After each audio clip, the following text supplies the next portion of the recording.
Hello everyone, Assalamualaikum warahmatullahi wabarakatuh. Before I start, I would like to thank the judges for giving me this opportunity to tell the story to you all. The story that I'm going to narrate today is King Midas and his touch of gold. Oh, let me introduce myself first too. My name is Dinda from Al-Azhar 8 Senior High School, and I hope you enjoyed this story. There once was a king named Midas. He was a king of good fortune.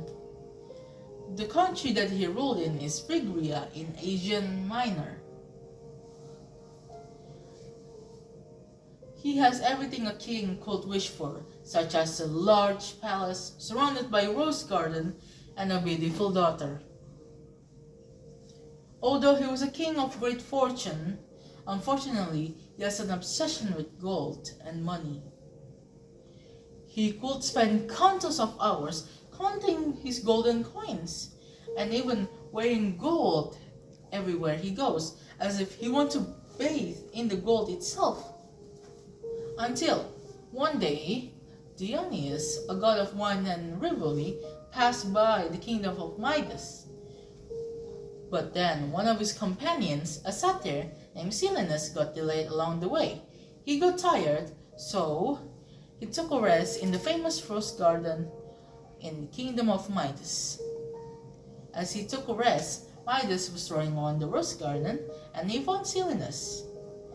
And of course, King Midas snapped and he instantly knew who Silenus was. So he invited him to the castle to stay with him for a bit. Afterwards, King Midas took Silenus back to Dionysus. Seeing Silenus back, Dionysus was very grateful for the kindness of King Midas, and so he promised King Midas to give him anything he wants, any wish he wants. And so King Midas think for a bit. I know what I'm going to think for. And then King Midas asked Dionysus for this wish.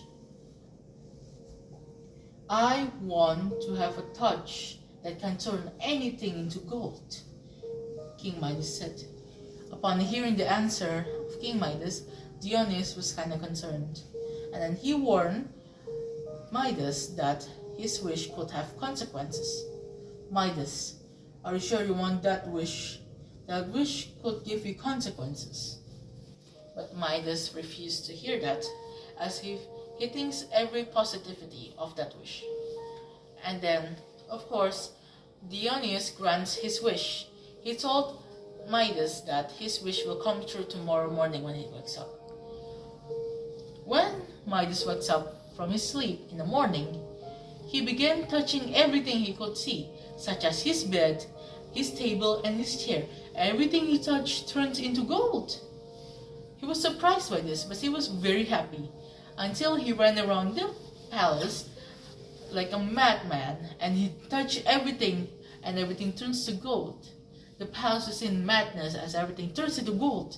But of course, Midas doesn't care. He loves gold. And then at the end of his madness, he felt exhausted, so he decided to go to the dining room to eat breakfast. As he tries to pick up a rose to smell the fragrance, the rose turned into gold. Then Midas thought to himself, I don't think I can smell the rose when I touch them. I should smell the fragrance of the rose while not touching them, Midas thought. And so Midas was feeling much more hungry now, and so he took a grape. As he wants to eat them, the grape turned into gold. And then as he wants to eat a bread, the bread turned into gold.